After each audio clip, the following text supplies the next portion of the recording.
Vous savez pourquoi il y a de plus en plus de mariages mixtes, donc autrement dit Renois, maghrébine, en mec, en meuf, vice versa, ou voilà, toute autre mixité. Je m'explique, surtout par rapport aux maghrébins et maghrébines, attention. En fait, il ne faut pas nous en vouloir, et il ne faut pas leur en vouloir. Je m'explique. On a des vrais traumas. On a des traumas de maghrébins. On a des traumas issus de nos parents qui sont immigrés, ok, en France. Et en fait, on est perdu entre la religion, la culture du Maghreb et la culture d'ici. Donc du coup, ça fait un peu... en gros, on est des schizos. Voilà, faut le dire. Hein.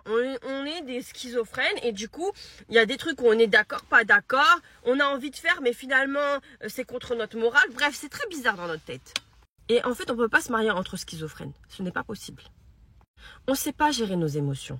Donc si vous mettez deux rebeux ensemble, mariés, en général c'est catastrophique. Ça crie, ça sait pas se gérer, ça part en cacahuète, ça part littéralement en cacahuète et tout. Enfin, très bizarre. Par contre, mettez un maghrébin avec une blanche ou avec une renois et vice versa. Voilà, vice versa, une maghrébine avec un... Ça n'a rien à voir. Vous savez pourquoi? Parce qu'en fait, l'autre personne d'une autre origine, il tempère. Il tempère sa mère. C'est bon ou pas? Voilà, c'est pour ça que les gens, pac, on se mixte. C'est la mixité.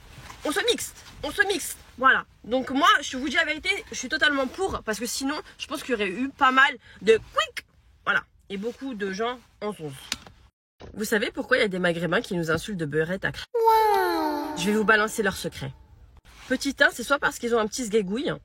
Petit 2, parce qu'au lit, ils n'ont pas le bon coup de rein. Petit 3, je pense qu'il y a vraiment un truc, un espèce de trauma, comme si en fait les Renois c'était encore des esclaves, comme à l'époque. Désolée de parler de ça, mais je pense qu'il y a aussi peut-être ce truc-là en mode, ouais, ils sont inférieurs à nous. Bien sûr, ne me méprenez pas, ce n'est pas du tout le cas. Moi, je pense que c'est une certaine hypothèse. Dites-moi ce que vous en pensez. Je pense que les Maghrébins qui parlent comme ça, ils ont un problème d'infériorité. Justement, en fait, finalement, c'est eux qui se sentent inférieurs. Les Maghrébins qui parlent comme ça, pour moi, ils n'ont pas du tout confiance en eux. Et en fait, ils se rabaissent. Ils se rabaissent. De parler comme ça, ça voudrait dire, en fait, indirectement. Tu sais, ils sont là, ils se disent, ouais, en fait, ils sont moins bien que nous et tout. Mais en fait, indirectement, en parlant comme ça, tu te réduis. Tu te rabaisses, finalement.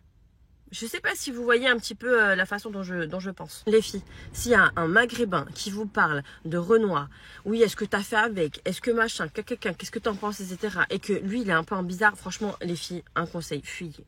Vous n'avez pas besoin d'un mec qui n'a pas confiance en lui. Pas besoin. Non merci, thank you.